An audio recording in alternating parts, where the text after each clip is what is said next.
Hi sa inyo and welcome po sa bagong episode po ng ating channel, and meron po tayong in order and meron din tayong bubuksan at i-review. So bago ko po umpisahan, huwag niyo po sanang kalimutan ng pag-subscribe or click sa notification bell ng channel namin para lagi kayong updated sa mga bagong video natin. So tara!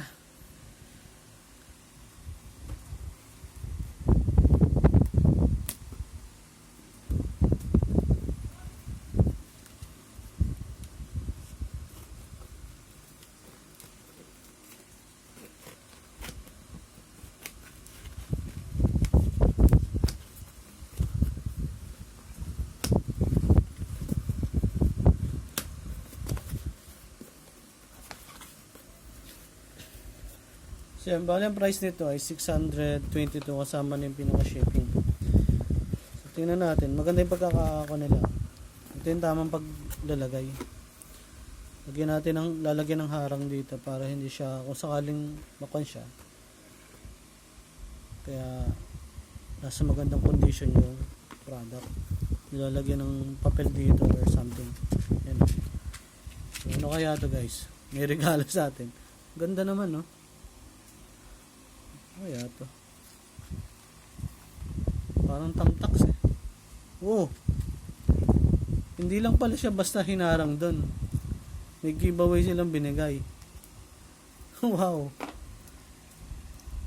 Yan oh. Ganda oh. Actually from Hong Kong pa to ah. So buti nakarating ng maayos. Yan oh. Ganda. Ito yung pinaka-gift nila. So, tingnan natin baka meron pa. Actually, lagayan siya ng hikaw eh.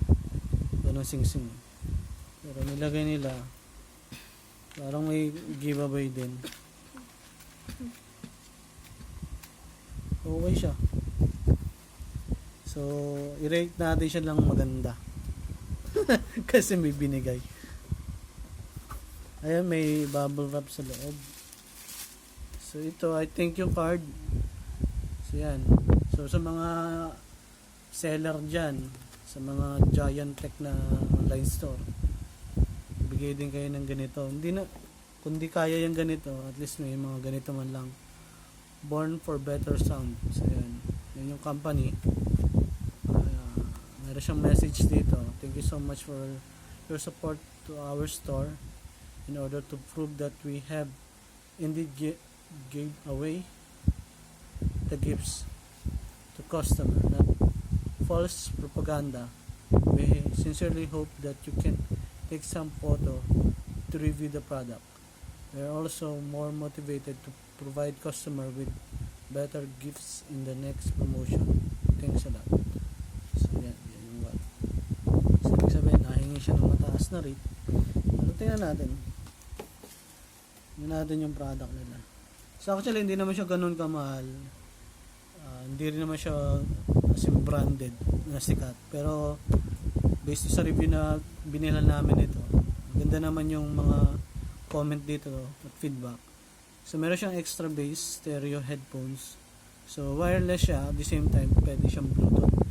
So yun, support multiple smart devices. So pwede siya sa lahat ng phone. So yun, hi-fi audio. Folding storage design. So, titingnan natin kung maganda nga yun. So meron siyang 5.0 version. Power display. Call answering. So, meron din siyang call answering. Yan, napofold yung pinaka-headphone niya. So, meron tayong aux, radio.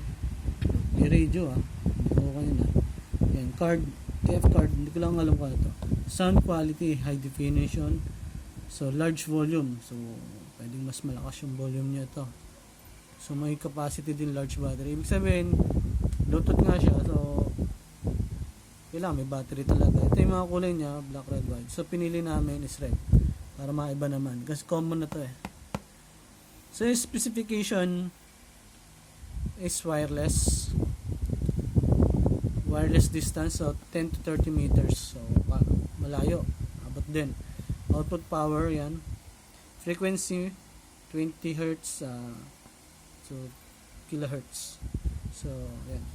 Battery capacity 400 mAh. Charging time 2 to 3 hours, so medyo matagal din. Net weight 340 grams, so from China siya.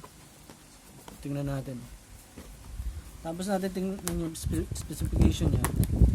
So wireless stereo. Tingnan natin yung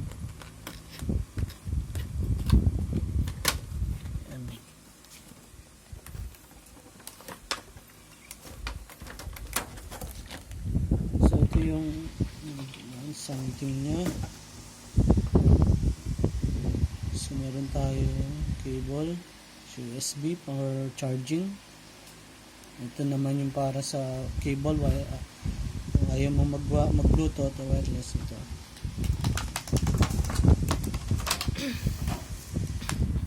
So yan, instruction dito, yan, kung paano gamitin. Short press, previous long press, volume, yan. Long press, yun, ganun lang naman yan, long press tsaka short press. Alaman mo na yung next song, pagsagot, charging port, yan, USB, card slot. So yan. Yan, may mga instruction dito ng pairing system kapag Bluetooth yung gagamitin mo. So may mga features din tayo. Key operation, yan, hindi ko na naman. Lagi ko na lang yung link sa baba pag gusto nyo yung bilhin to. Kung namamahal lang kayo sa ibang brand, ito, hindi ko recommend sa inyo. Pag nilagay ko yung link sa baba nito, sa description, ibig sabihin na-satisfy ako. Pero kapag hindi ko nilagay yung link nito sa description box, isa na ibig sabihin nun, huwag nyong bilhin. Pero kung maganda at meron nitong link na kung saan ka pwedeng bumili, i-avail nyo.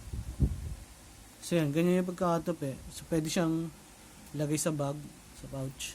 So yan. Alam, may parang kamukha siya eh. Alam mo yung beats, kung alam niyo yung beats na ni Dr. Dre, ganyan yun, nababali dito. Ewan ko sa ibang headset kung meron din. Wala siyang brand, generic lang siya. So mahal ang bumili ng headset ngayon. So yan. So ito yun, may mga button dito. Yan. Dito yung port. Yan. Ito yung sinasabi nila na instead na i-connect mo sa phone yung mga kanta, pwede ka na lang maglagay ng USB card, memory card. Nakalagay na lahat ng kanta doon. Kumbaga wala nang wire, Bluetooth na lang ang gamit mo. So yan. So try natin to.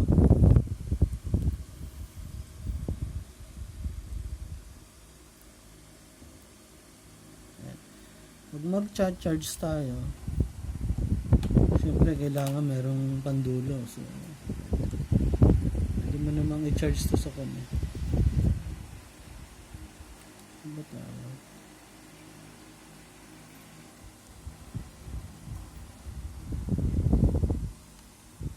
Ayan o. So ito naman yung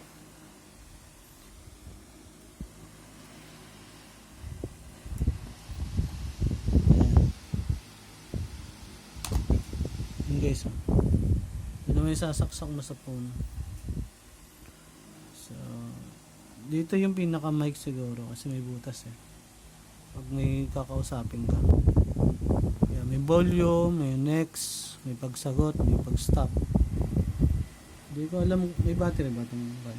Meron left, right. I-pause. Ayun guys, tinry namin saksak yung tapos so try natin gamitin yung functionality niya.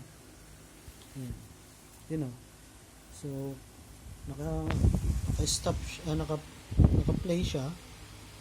So ngayon try natin pindutin yung stop. Medyo minsan kasi delay din siya eh. Yan, nag-stop siya.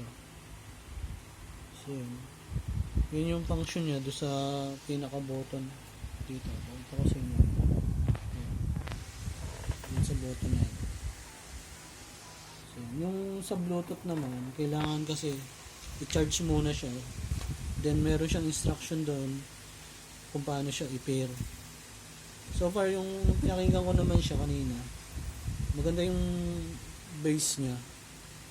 Ang review ko lang dito, negative ko. Baka nagkaroon lang siguro nung luwag lang siguro dito. Nung una mag-aralgal eh.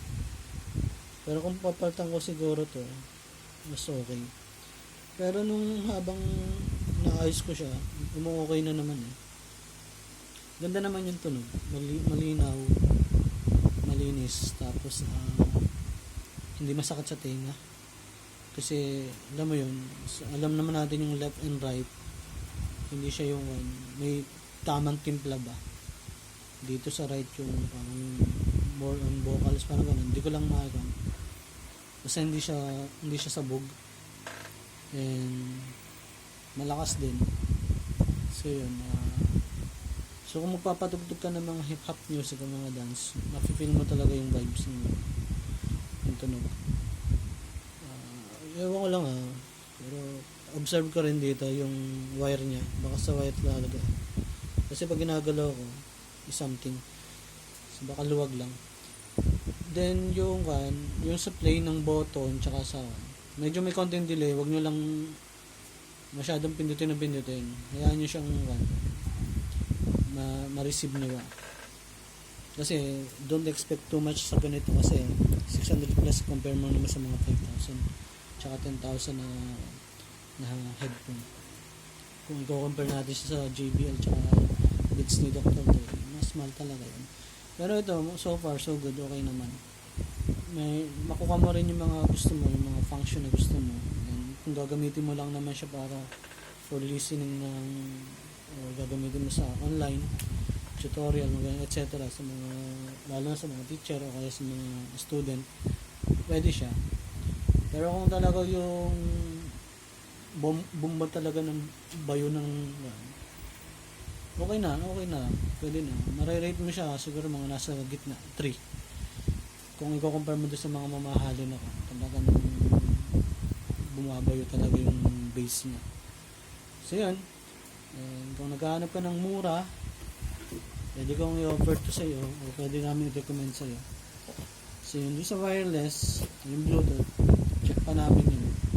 Pero hindi na namin sama dito kasi kailangan i-charge pa yan. So wala siyang nilalagay na battery. Sasabi ko ng battery is yung pag charging time, yung parang built-in na battery niya kapag charge mo siya. Kumbaga doon nag-storage yun. So yun lang guys, and sana may discover kayo na lalo na yung mga naghahanap ng murang headset na may quality din naman. So yun. So salamat sa inyo, stay safe po, and pakishare na lang po and give us a thumbs up sa mga masatisfy sa unboxing na to. So God bless you and bye bye.